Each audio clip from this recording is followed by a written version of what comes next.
Welcome back to CBS Sports HQ, presented by Enterprise. Right now, you're taking a look at the top edge rushers in this draft. According to CBS Sports, we have the full ranks right now over on cbssports.com. Number 1 on that list out of Alabama, Dallas Turner. Number 3 on the list, Jared Verse out of FSU. Now, Dallas Turner joined our crew in Indy at the Combine on set. Take a listen. In the fall that we talked to Will Anderson Jr.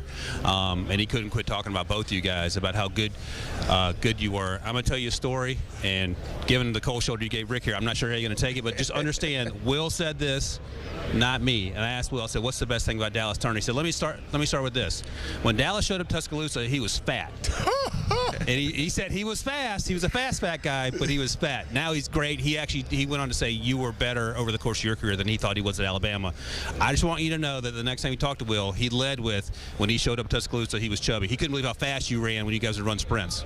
Yeah, I mean, he can say that, but, when I first came in, that was after the pandemic. Right. So, I was in the house eating a whole bunch of junk food and snacks and stuff like that. So, I kind of came in with a little pot belly, a little chubby face, a little wide neck.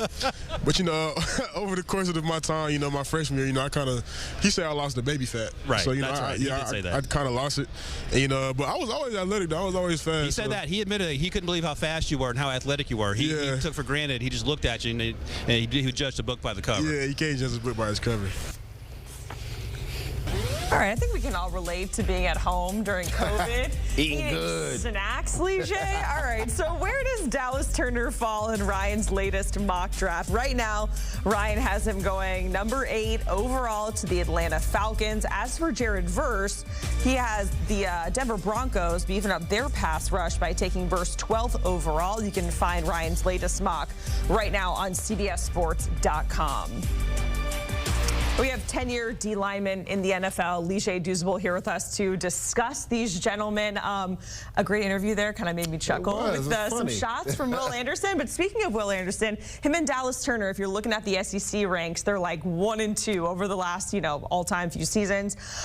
If you had to give a pro comp for Dallas Turner at this point, what comes to mind for you?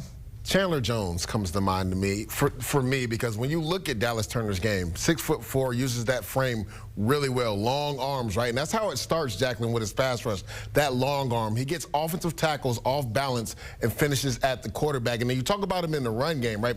Destroys tight ends. Jacqueline, you'll see on film where this guy will actually line up late because teams are going hurry up offense and literally knock the tight end 2 to 3 yards in the backfield. You see it multiple times. Now, I would like for him to be a little bit more aggressive playing the run against offensive tackles and setting aggressive, hard vertical edges. But when you put him over a tight end, he destroys them. He has the athletic ability to drop in coverage, so that's why I think he could play in a 3-4 or be a 4-3 defensive end. But of all these guys on this list coming out in this draft, I mean, his ceiling might be the highest because he is still so young. He hasn't really moved into his body. I know he kind of kidded earlier when he said, during the combine, I was eating all type of junk food. But you heard Will Anderson say it, right?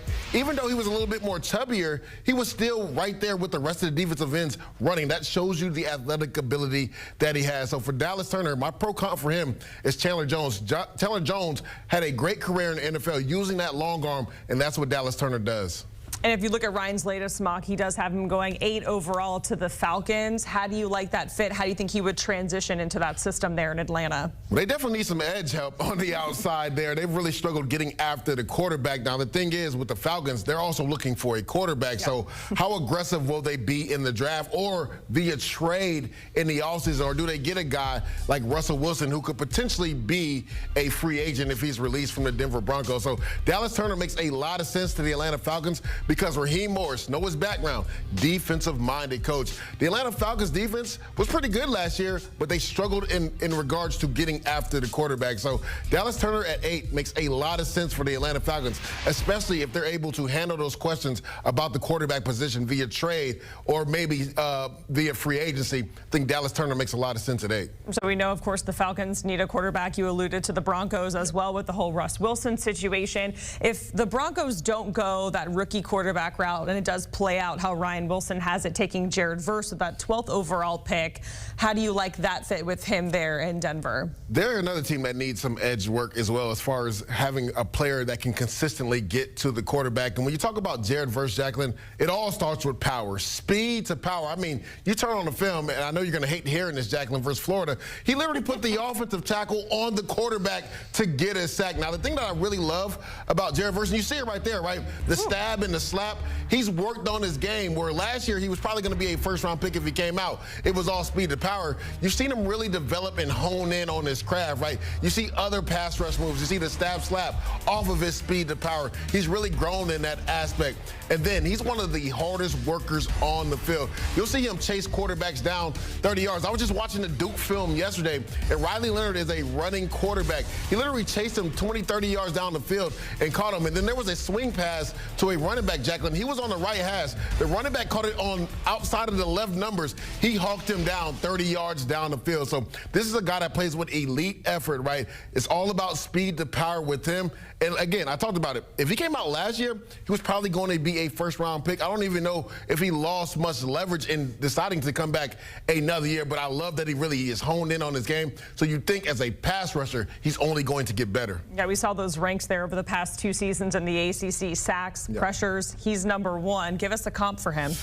To me, he's like Khalil Mack. And I say this, like, Khalil Mack and him aren't the most twitched up athletic guys, but they beat you with that speed to power. They use their leverage really well in regards to getting up under offensive tackles' pads and knocking them back. So he reminds me a lot of Khalil Mack when he came out of Buffalo a few years ago, more than a few years ago, because it's been over 10 years. But that's who he reminds me of, Khalil Mack coming out of Buffalo. But this is a guy, like I said, Jacqueline, it starts with all speed to power with him, but he's done a really good job honing in on his pass rush ability and working other moves to win on the edge. You see it right there, 6'4", 260 pounds, so he has some weight behind it. You can see why offensive tackles get knocked off balance when he rushes against them. If we really quickly, Defensive Rookie of the Year, if you could fast forward, which one would you put your money on? It has to be out of these two guys? Out of these two guys. Or if there's another that you think is over. I think Latu from UCLA. Okay. To me, has the best hand usage out of all these guys. He's almost like a jiu-jitsu warrior in regards to how he uses his hands to beat offensive tackles. And with a good pass rusher, you never want to stop your feet. And when you watch Latu play, I had the privilege to watch him in the Senior Bowl at practice. His feet never stop on contact. He's a guy where, coming out of college, most young guys, they struggle after their first move getting off the blocker. This is a guy that will hit you with a second and third move until he gets to the quarterback. I think Latu is a guy that could be a sneaky pick for Defensive Player of the Year, rookie Defensive Player of the Year. All right, and I believe we have Latu on set with our crew in Indy, and hopefully we'll hear from that. And you can see it a little bit later today right here on HQ. Lige Douzable joining us here, talking all things about the Combine. Again, that's going on right now in Indy. We got a crew out there all week. We got you covered. Some more important dates in the offseason. Of course, that franchise tag deadline on March 5th, and the NFL Draft April 25th through the 27th.